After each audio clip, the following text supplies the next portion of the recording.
नाजरीन, प्रोग्राम दुराहा में खुश आमदीद। मैं आपका होस्ट मोहसिन इकबाल आज एक बार फिर आपकी खिदमत में हाजिर हूँ एक नए प्रोग्राम के साथ।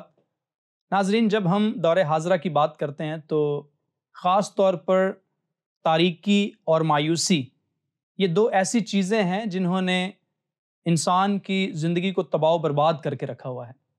ख़ास तौर पर अगर हम बात करें अपनी यूथ की, यंगस्टर्स की, तो तारीकी और मायूसी इन दोनों ने उनके अंदर इतना घर किया हुआ है कि हमें कोई उम्मीद नज़र नहीं आती है।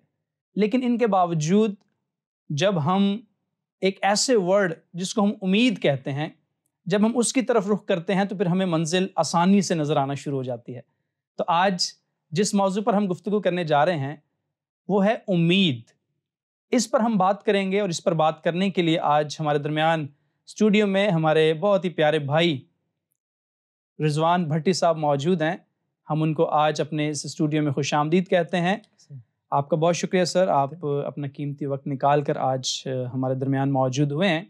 तो गुफ्तगू को जारी रखते हुए मैं ब्रदर रिजवान भट्टी साहब से ये सवाल करना चाहूँगा कि आज का मौजू बहुत ख़ास है जी, और वो हमारी जो यंगस्टर्स हैं, जो यूथ है, उनके लिए ख़ास तौर पर ये बहुत ही मौजू टॉपिक है। बिल्कुल। तो हमारे पास बहुत सारे सवालात भी आते हैं कि हम उनकी मनपसंद जो मज़ामीन हैं उनको शामिल किया करें। तो आज हम बात करेंगे उम्मीद पर। ठीक तो है। मेरा सबसे पहला सवाल जो आपसे ये होगा कि जी। उम्मीद क्या है? उम्मीद जो है, मुझे ये लगता है कि उम्मीद जो है, मौत के अंधेरों में जो रोशनी है, वो उम्मीद है। कि अगर उम्मीद है तो आप ज़िंदगी को लेके चलते हैं। उम्मीद है तो आप हर काम कर सकते हो। उम्मीद, अगर आपके दिल के अंदर उम्मीद है, दिमाग तक उम्मीद है, तो आप वो काम कर लोगे। उम्मीद आपको ज़िंदगी में चलना सिखाती है। ओके, उम्मीद आपको भरोसा दिलाती है। उम्मीद आपका भरोसा तोड़ती भी है। ओके, लेकिन फिर भी उम्मीद वो है कि जिसको लेके हम चल रहे हैं, और कहा भी ये जाता है कि उम्मीद पर दुनिया कायम है। ओके, और यही उम्मीद जो है, अगर हम खुदा में रख के ये उम्मीद चलेंगे तो वो हमारी उम्मीद पुख्ता उम्मीद है। वो हमें कभी भी अकेला नहीं छोड़ता, ना मायूस करता है। ऑलराइट, ऑलराइट, और अगर हम कलाम में देखें तो अगर हम एक हवाला में पढ़ना चाहूँगा कि रोमियो की किताब उसका 15 बाब उसकी 13 आयत में लिखा है, बस जो उम्मीद का चश्मा तुम्हें ईमान में रखने के बायस सारी खुशी और इत्मीनान से मामूर करे, ताकि रूहुल कुद्स की कुदरत से तुम्हारी उम्मीद जिंदा रहे। ओके, तो ये उम्मीद है। कलाम हमें उम्मीद पे कायम रहना सिखाता है। जी, तो मेरे हिसाब से तो ये उम्मीद है। बहुत शुक्रिया। इससे पहले कि हम नेक्स्ट क्वेश्चन की तरफ बढ़ें, आपने बहुत खूबसूरत गुफ्तगू की है कि कलाम जो है वो हमें उम्मीद दिलाता है बिल्कुल उम्मीद दिलाता है। और कलाम के बगैर जो है वो हमारी उम्मीद नहीं है। नहीं है। और जब हम कलामुल्लाह का मुताला करते हैं तो यहाँ पर बयान किया गया है कि खुदावंद यीशु मसीह जो है वो हमारी उम्मीदगाह हैं। उम्मीद का है। सो मैं आपसे पूछना ये चाह रहा था कि क्योंकि आज हम ख़ास तौर पर मुखातिब हैं अपने उन यंगस्टर्स से जो नाउम्मीद होकर बैठे हुए हैं, जी। तो उनके लिए आप क्या पैगाम देना चाह रहे हैं? जो मेरा सेकंड क्वेश्चन आपसे वो ये है कि वो कौन सी ऐसी चीज़ है जो हमारे अंदर उम्मीद को लेकर आती है? जो चीज़ हमें उम्मीद में लेकर आती है, सबसे पहले तो खुदा का कलाम अगर आपके अंदर है तो वो उम्मीद है। ओके, अगर अम्साल की किताब देखें तो उसमें लिखा है कि अगर तेरा तवक्कल खुदा पर है तो वो तेरी सारी राहें हमवार करेगा। तो ऑलराइट, वो एक बड़ी उम्मीद है कि अगर हमारा तवक्कल उस पर है तो वो हमारी उम्मीदों को हमवार करता है। अगर हम देखें, उम्मीद जो है, हमारा यंगस्टर जो है वो क्या करता है कि वो एक काम में लगा, फेल हो गया, वो उम्मीद छोड़ देता है। लेकिन अगर वो उसी उम्मीद को पकड़ के चलेगा तो आगे तक जा सकता है। हम करते क्या हैं, हमारी जिंदगी में फेलियर जब आता है हम उम्मीद छोड़ देते हैं। फेलियर अगर आया है तो हमें अपने उस फेलियर से सीखना है। अगर हम उस फेलियर से सीखेंगे नहीं, हम आगे नहीं जा सकते। हम क्या करते हैं, हम बैठ जाते हैं। ऑलराइट। सवाल आपका ये था कि कौन सी चीज़ है जो उम्मीद को लेकर आती है लेके हमारे आते हैं, तो उम्मीद हमें दिलाती है। अगर हम किसी हैंडीकैप के देख लें तो अगर वो कुछ सड़क पे भीख मांग रहा है या कुछ काम कर रहा है जिसके हाथ नहीं है, वो फिर भी कुछ ना कुछ हमारे माशरे में वो काम करता है।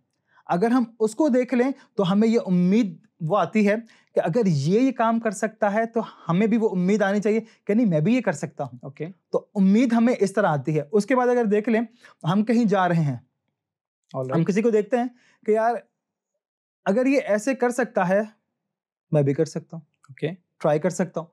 ट्राई करेंगे तो वो अगर आपके अंदर, वो कहते हैं अंग्रेजी में, there is a will there is a way. Okay, तो जब तक आपके अंदर उम्मीद नहीं है आप कुछ कर नहीं सकते।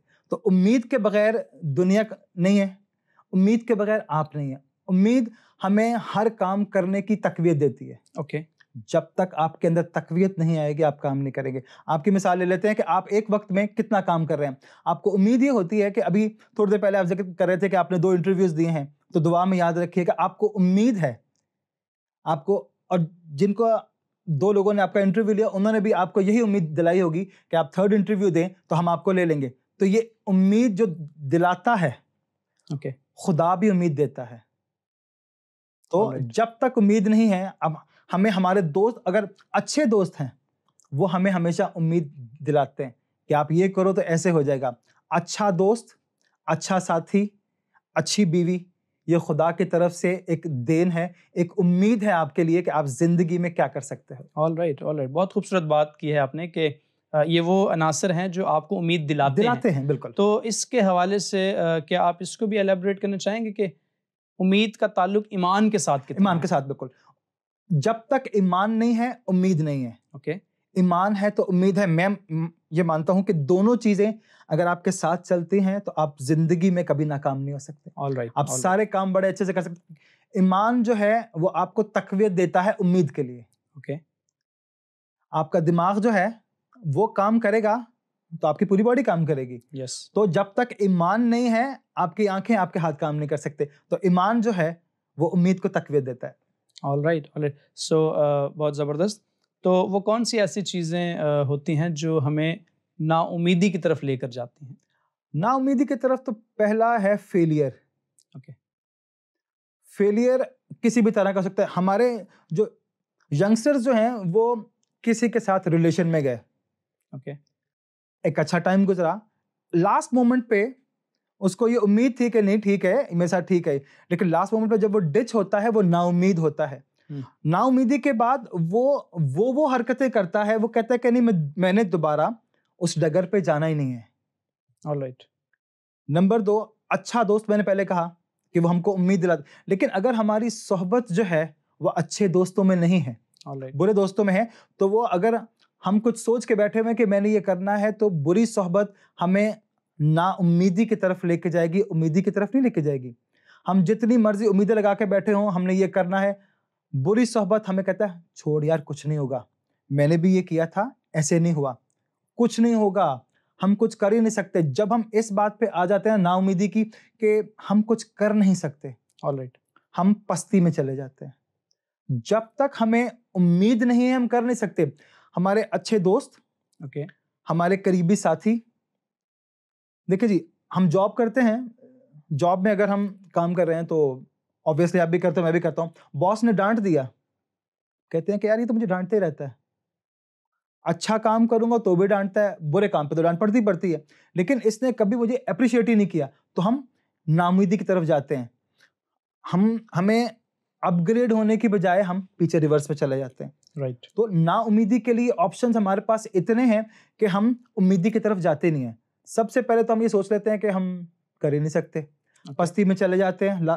पस्ती, लाचारी, नाउमीदी, ये 3 चीजें हमें खा जाती हैं। अगर आप देख लें तो इंसानी फितरत भी यही है कि हम सबसे पहले ये सोचते हैं कि मैं ये नहीं कर सकता, ये हमारा फेलियर है। इट मीन्स कि आप ये कहना चाह रहे हैं, जो चीज़ आप हमारे नाजरीन को बताना चाह रहे हैं वो ये है कि आप अपने ऊपर एतमाद रखें। बिल्कुल, खुद अगर आप एतमादी जो है, ओके, अगर आप पूरे एतमाद नहीं हैं तो आपके पास होप भी नहीं है, बिल्कुल नहीं है। इट मीन्स के उम्मीद के लिए आपके पास पूरा एतमाद होना जो है बहुत ज़रूरी है आपका। अगर आपको खुद पे एतमाद है, उम्मीद है, आप कर जाओगे। लेकिन हम करते क्या है, हमें खुद पे ही ट्रस्ट नहीं है, उम्मीद ही नहीं है, हम कहते हैं यार होना है नहीं है, छोड़ दो, रहने दो, बैठे रहते हैं, गेम्स खेलते रहते, टीवी देखेंगे, घूम लिया, लेकिन उम्मीद की तरफ नहीं जाते। खुदा का कलाम जब तक हमारे अंदर नहीं है, ना उम्मीदी हमारे अंदर रहेगी। ओके, जब तक खुदा का कलाम हम पढ़ना नहीं सुनेंगे, जब हम कलाम सुनते हैं, कलाम आता यहां से है, कान से आके दिमाग से दिल पे आता है, जब तक वो इधर नहीं आएगा हम ना उम्मीदी में ही रहेंगे। तो खुदा का कलाम हमें उम्मीद जो है दिलाता है, ना उम्मीदी नहीं। तो मेरा सिर्फ कहना ये है कि अगर हम उम्मीद पे कायम रहेंगे तो बेटर है। नाउमीदी की तरफ ना जाए, क्योंकि हमारी यूथ मोस्टली 90% ऐसे कह रहा हूँ कि आजकल फेलियर में आया गया, किसी ने आपको डिस्करेज कर दिया, ना उम्मीद हो गए कि मैं नहीं कर सकता। तो ना उम्मीदी के लिए हमारे पास ऑप्शन बहुत सारे हैं, लेकिन उम्मीद की तरफ जाने के लिए बहुत कम लोग जो हैं वो अपनी अकल का इस्तेमाल करते हैं, और खुदा के कलाम को अगर हम पढ़ना शुरू करें तो वो हमें उम्मीद की तरफ लेके जाएगा। ऑलराइट, बहुत ज़बरदस्त। ब्रदर रिजवान, इस बात को थोड़ा सा एलेबरेट कीजिएगा कि कंटिन्यूली जो एफर्ट है हमारी लाइफ में, जिसको हम कहते हैं कि मुसलसल किसी काम को करते रहना जी, तो क्या ये भी हमें एक अच्छी डायरेक्शन की तरफ लेकर जाता है? क्या इसके पीछे भी होप है जो हमें मुसलसल काम करने के लिए उभारती रहती है? बिल्कुल ऐसे है। अंग्रेज था, उसने जब किताब लिखी तो उसने कहा कि try try try again. School life में थे तो हमने एक चैप्टर था उसमें, तो वो एक फौजी हार के बैठा हुआ था, तो उसने एक स्पाइडर को देखा कि वो दरख्त पे चढ़ता है, गिर जाता है, फिर चढ़ता है, गिर जाता है। तो उसने जब ये देखा कि ये जब हिम्मत करने से नहीं हार रहा, इसके अंदर होप है कि मैं ऊपर चढ़ा हूं, गिर गया हूं, ऊपर चढ़ा हूं, गिर गया हूं, तो अगर ये कर सकता है तो मैं क्यों नहीं कर सकता। ऑलराइट। तो बार बार कोशिश करना जो है वो हमें होप दिलाता है, उम्मीद दिलाता है कि हाँ मैं ये कर सकता हूं। ओके, तो उम्मीद करके अगर चलेंगे तो हम सब कुछ कर सकते हैं, हम दुनिया फतह कर लेते हैं। उम्मीद के पीछे, ईमान के पीछे हर चीज हम जीत सकते हैं पॉजिटिव वे में। हमारे यहाँ लोग हर बार कोशिश करते हैं, चोर जो है वो चोरी करने के लिए निकलता है, यस, चोरी करने जाता है, वो उम्मीद करके जाता है कि आज मैंने जाना ना, आज मैंने ये करके आना। एक बार पकड़ा गया, दो बार पकड़ा गया, तीसरी बार उसको पता होता है कि आज तो मैं कुछ लेकर ही आऊंगा।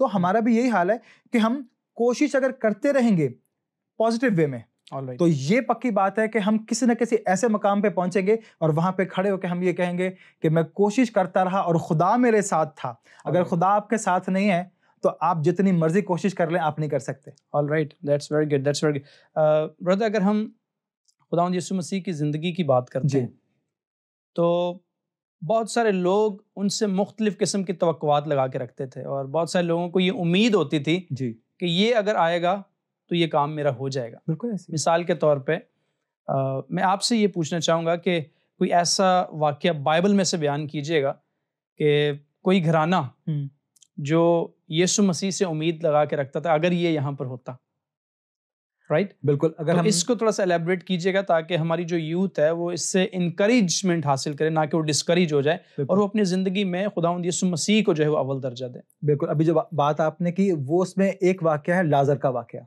ऑलराइट, कि उसकी बहन ने कहा था कि अगर वो यहाँ होता तो ये ना मरता, क्योंकि वो एक फैमिली ऐसी थी जो मसीह की खिदमत में लगी रहती थी हर वक्त। उसके लिए मोस्टली अगर हम देखें तो लाजर भी उनके साथ होता था, जबकि उसका इतना डिफाइन नहीं किया गया। ऑलराइट, मरियम मार्था वो मसीह की खिदमत में होती थी, तो उन्होंने ये कहा था कि अगर मसीह किसी काम के लिए किसी और शहर में थे तो उन्होंने उस वक्त ये बात की थी कि अगर वो यहाँ होता, ईमान की कमजोरी, उम्मीद की कमजोरी।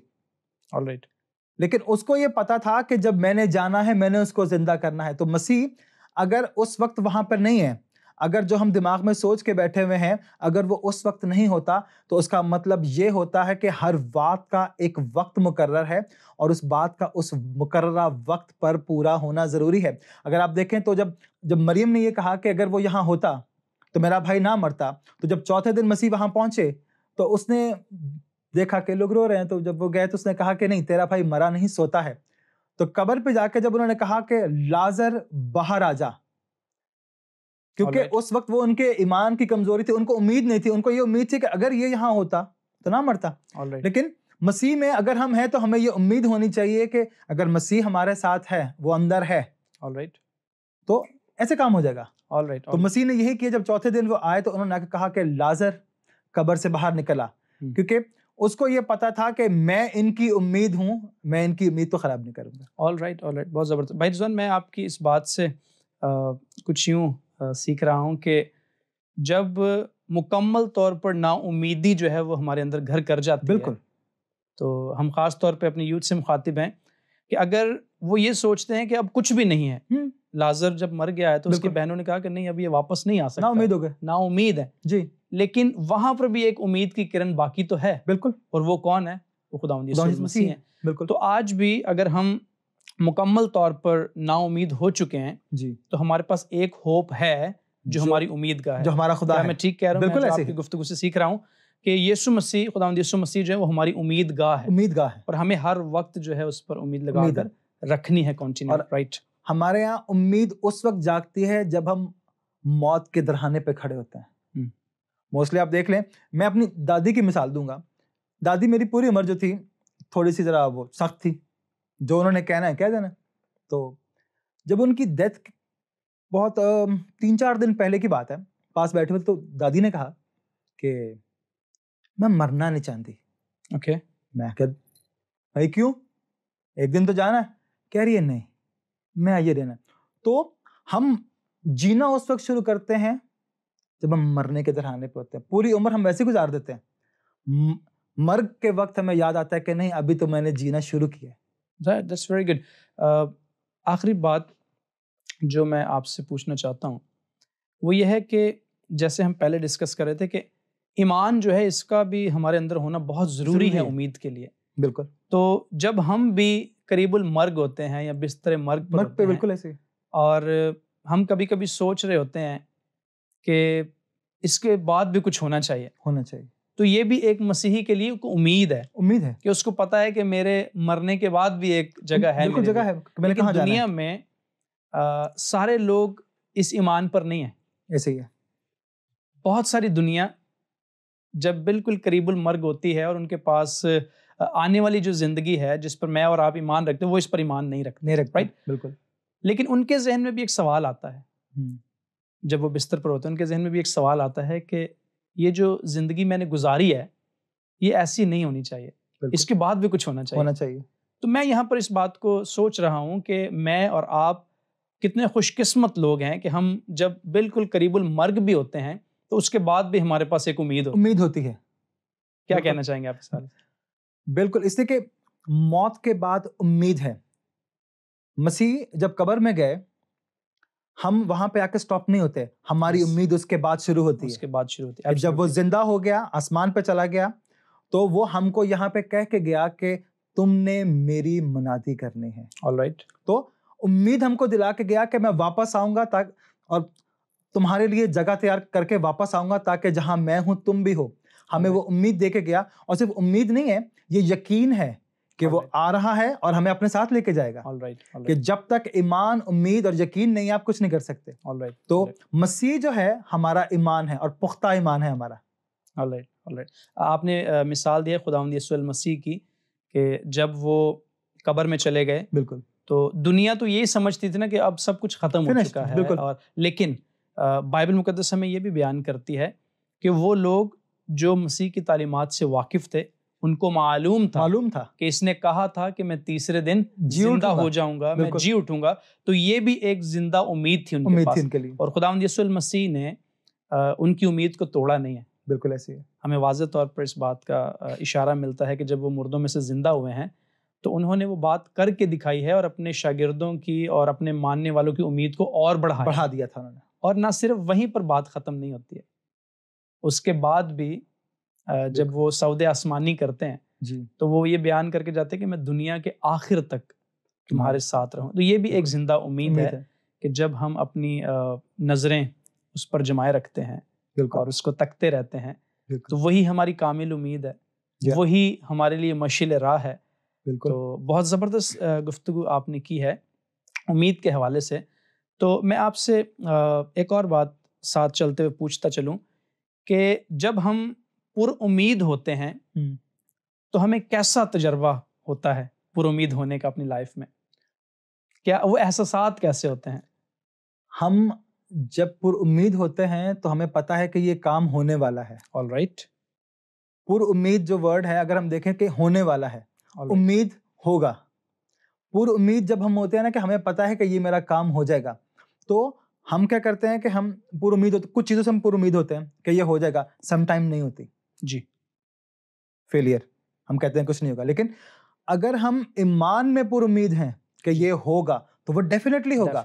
और हमें उस जो ईमान से हम सीखते हैं या जो उम्मीद करते हैं ईमान लगा के, जो हमें मिलता है, हमें उससे तजर्बा ये हासिल होता है कि हमें जब नेक्स्ट भी कुछ करना है तो खुदा को साथ लेके चलना है। खुदा हमारी उम्मीद है। तजर्बा ये है कि मैं अपनी बात करूंगा जब मेरे डैडी की डेथ हुई 2020 दिसंबर में, तो उसके बाद मुझे नहीं मालूम था कि मैं क्या करूँगा। ऑलराइट। मुझे ऑलमोस्ट तकरीबन 6 से 8 महीने लगे अपने आप को ये उम्मीद दिलाने में, जबकि तजर्बा मेरे पास था, मैं अपने वालिद साहब के साथ एक टाइम से काम कर रहा था, सब कुछ था, लेकिन वही बात है कि उम्मीद नहीं थी मुझे कि क्या मैं कर सकता हूँ। जबकि भट्टी साहब के होते हुए सारे काम मैं कर रहा था, लेकिन वही बात है कि जब एक अच्छा दोस्त, एक पार्टनर आपके साथ होता है तो वो आपको उम्मीद दिलाता रहता है। तो फिर मैंने 6-8 महीने के बाद खुदा से मैंने कहा कि नहीं, अब मुझे स्टैंड लेना है, मुझे ये करना है। वो उम्मीद, वो तजर्बा मैंने दोबारा से अपने आप को रिवाइज किया कि नहीं, मुझे ये करना है। तजर्बा आपके पास होता है, सब कुछ होता है, लेकिन उम्मीद और ईमान जो है वो अगर नहीं है तो वो फेलियर पे जाता है। ओके, ऑलराइट, बहुत ज़बरदस्त, बहुत शुक्रिया। आपने बहुत खूबसूरत गुफ्तगू की है और ख़ास तौर पर हमारे नाजरीन जो हैं वो भी इन तमाम बातों को सीख रहे हैं कि उम्मीद जो है वो क्या है। बिल्कुल, क्योंकि उम्मीद के बगैर जो है वो कुछ भी नहीं है। कुछ भी नहीं है। दुनिया का हर काम जो है वो उम्मीद के साथ होता है, और अगर उम्मीद नहीं है तो फिर कुछ भी नहीं है। बिल्कुल, और उम्मीद के साथ ईमान लाजमी है। ईमान, ये दोनों चीज़ें सिमिलर सिचुएशन में जो है वो चलती हैं कि अगर आप किसी चीज़ पर उम्मीद लगाए बैठे हैं तो आपका ईमान भी 100% होना चाहिए। और अगर ईमान 100% नहीं है तो फिर वो उम्मीद नहीं है, फिर वो ना उम्मीदी में बदल जाती है। बिल्कुल ऐसी है। बहुत खूबसूरत गुफ्तगू की है आपने sir, thank you very much for all the things. बहुत ज़रूरी बातें हैं जो आज हम सीख रहे हैं, और मैं उम्मीद करता हूँ कि हमारे नाजरीन भी इसको नोट कर रहे होंगे और बहुत सारी बातों को सीख रहे होंगे। एक और बहुत ज़रूरी सवाल है जो जहन में आता है, और वो ये है कि ख़ास तौर पर हमारी जो यूथ है वो कभी कभी इतनी नाउम्मीद हो जाती है, इतनी तारीकी में चली जाती है, इतना मायूस हो जाती है ज़िंदगी से कि वो खुदकुशी की तरफ चली जाती है। बिल्कुल ऐसे है। तो ये कौन सा स्टेज है जो उनको खुदकुशी की तरफ ले जाता है? तो इसके लिए आप हमारी यूथ को कुछ टिप्स दीजिएगा ताकि वो ये काम करने के लिए ना जाए। इसमें सबसे बड़ा हाथ होता है हमारे पेरेंट्स का। ऑलराइट। बच्चा अगर स्टडी में थोड़ा सा वीक है, अब मैं एग्जांपल दूंगा, मैं एक फैमिली को जानता हूँ, उसमें 2 बच्चे हैं, बेटा छोटा है, बेटी बड़ी है। बेटा इंटेलिजेंट है, वो हर काम फौरन करता है, याद जल्दी कर लेता है। पेरेंट्स कहते हैं कि क्या बात है भाई, ये बच्चा ऐसा है। जो उनकी बेटी है, थोड़ी सी बड़ी है, वो साल 1.5 साल का फर्क है, स्टडी में वीक है। उसके पेरेंट्स कहते हैं कुछ सीख, बेवकूफ। अब बच्चे को डिस्करेज आप खुद कह रहे हो, उसको देख। जब आप कहते हो ना कि उसको देख ऐसे कर रहा है, तो आजकल का जो बच्चा है, जो यूथ है हमारी, वो कहता है कि यार उसकी इतनी करते हैं, मेरी नहीं करते। ओके। जब तक पेरेंट्स दोनों को एक लेवल पे नहीं लेकर आएंगे, प्रॉब्लम होगा। जब हम एक को इतना कहते हैं कि ये बच्चा इतना अच्छा है, ये ठीक है, ये ठीक कर रहा है, आप ठीक नहीं कर रहे हो, आप ऐसे करो, आप में तो अकल नहीं है, आप ये कर रहे हो, वो कर रहे हो, तो बच्चा मेंटल स्ट्रेस में जाएगा। मेंटल स्ट्रेस में जब जाता है तो वो फिर वो अपने आप को सोचता है कि नहीं, मुझे क्या करना है, मैं अपने हिसाब से जीऊंगा, ये कौन होते हैं मुझे सिखाने वाले। पेरेंट्स अगर बच्चे के साथ अच्छा रवैया रखेंगे जी, तो ये फर्क पड़ेगा। हमारे यहाँ दोनों में ये प्रॉब्लम है। कुछ बच्चे हैं खुदसर होते हैं, बचपन से ही हमने बच्चों को बिगाड़ दिया। एक टाइम होता है, एक ग्रोथ का एक टाइम होता है।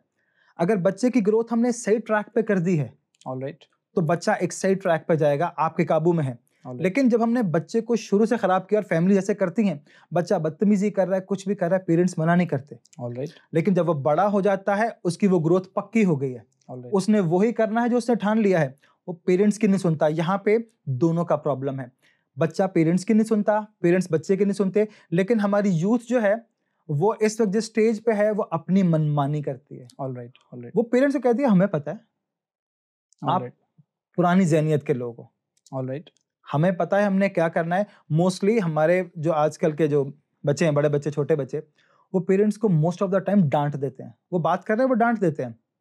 उसकी वजह ये है कि हमने अपने बच्चे की तरबियत की कैसे है। बात है तरबियत की, तरबियत अच्छी है, बच्चा आपके कंट्रोल में रहेगा, आपकी बात मानेगा। खुदा का कलाम, जब तक आपने जो मैंने ग्रोथ की बात की, ग्रोथ बच्चे की होती है खुदा के कलाम के साथ। ऑलराइट, कलाम उसके अंदर बचपन से आपने थोड़ा थोड़ा करके डालना शुरू किया, तो वो एक अच्छा पैकेज आपको मिल जाएगा। ऑलराइट, आपने स्टार्टिंग में, हम क्या करते हैं, बैप्टिज्म करवा दिया, उसके बाद ना खुद चर्च जाते हैं, ना बच्चे को संडे स्कूल भेजते हैं। उस बच्चे को पता ही नहीं करना क्या है। आजकल के पेरेंट्स ने अब शुरू किया, क्योंकि उन्होंने वो देख लिया कि जो आजकल की यूथ है वो अपने पेरेंट्स के साथ कर क्या रही है। तो हमारी यूथ जो है वो इसलिए चली जाती है कि वो डिस्करेज होती है, फेलियर हो तो नशा उस वक्त करती है कि बुरी सोहबत, वो कहती है एक बार पहले कुछ नहीं होगा। हम गेम्स खेल रहे हैं, शर्त लगा रहे हैं, स्कूल में प्यार में फेल हो गए तो, लेकिन जब तक हम अपने आप को स्टेबल नहीं करेंगे कि खुदा का कलाम हमें बहुत सी चीज़ों से दूर रखता है। ऑलराइट, हमें अपने अंदर वो चीज़ एबिलिटी पैदा करनी है कि नहीं, मुझे ये करना है, मुझे अपने पेरेंट्स के लिए, अपने लिए मुझे ये करना है। मेरे पेरेंट्स ने मेरे लिए इतना कुछ किया है तो मुझे भी इनके लिए करना है। तो खुदकुशी की नौबत जो है वो कैसे आती है? वो आती है डिस्करेज पे। मतलब आप कहना चाह रहे हैं कि जब किसी भी भाई या बहन को डिस्करेज किया जाता है तो इंटरनली हर्ट होता है। बिल्कुल, और फेलियर जो है हमारी जिंदगी में, फेलियर हमें मार देता है। ऑलराइट, कि हमें पता है, मैं 2 लोगों को जानता हूं, अच्छा भला जॉब कर रहे थे, अच्छे रिलेशन में थे, एक टाइम में दोनों कोलैप्स हुए। ऑलराइट, सिगरेट से शुरू किया, शराब पे गया, टिल एंड जो नशा वो कर सकता था उसने वो किया, ही इज फिनिश्ड। उससे किसी का लॉस नहीं हुआ, आप अपना लॉस करते हो। अपने लॉस के साथ जो आपके साथ अटैच्ड लोग होते हैं वो परेशान होते हैं। तो यूथ जो है अगर सिर्फ ये सोचे कि मुझे अपने लिए नहीं जीना, मुझे उन लोगों के लिए जीना है, उनके साथ रहना है जो मेरे लिए जीते हैं, मेरे लिए मरते हैं, तो मेरा ख्याल है कि ये सारी चीज़ें उस वक्त ख़त्म हो जाएंगी। ऑलराइट, बहुत ज़बरदस्त खूबसूरत गुफ्तगू किया आपने, आपका बहुत शुक्रिया। आपने अपना कीमती वक्त आज इस प्रोग्राम में दिया है। और नाजरीन, आखिर में मैं आपसे एक बार फिर से कहना चाहूँगा कि जितनी बातों को आपने नोट किया है, यकीनन ये आपके लिए बहुत ही अच्छी साबित होंगी इन फ्यूचर में। अगर आपने बड़े ध्यान से इन बातों को सुना है तो आपका बहुत शुक्रिया। आपने बड़ी तवज्जो से इन तमाम बातों को नोट किया, यकीनन मैंने भी बरकत पाई है। सो आज का जो प्रोग्राम था उम्मीद के हवाले से, कि हम ज़िंदगी में कभी भी जो है वो अपनी उम्मीद ना छोड़ें, बल्कि हम उम्मीदवार रहें हर एक चीज़ के, और पुरउम्मीद रहें कि हम ये कर सकते हैं। अगर डिस्करेजमेंट दुनिया में हमारे लिए है भी तो हम इसको इग्नोर करके आगे बढ़ सकते हैं। जब हम इधर उधर की बातों पर तवज्जो नहीं देते हैं और हम अपने टारगेट को सेट करते हैं तो हम लाजमी उस उम्मीद के साथ उस जगह पर पहुंच जाते हैं। आपका बहुत शुक्रिया, आप हमारे साथ रहे। और आखिर में मैं आपसे ये कहना चाहूँगा कि अगर आपका कोई सवाल है इस प्रोग्राम के हवाले से तो आप स्क्रीन पर दिए हुए नंबर पर हमसे रब्ता कर सकते हैं। तब तक के लिए इजाज़त दीजिएगा। खुदा हाफिज़।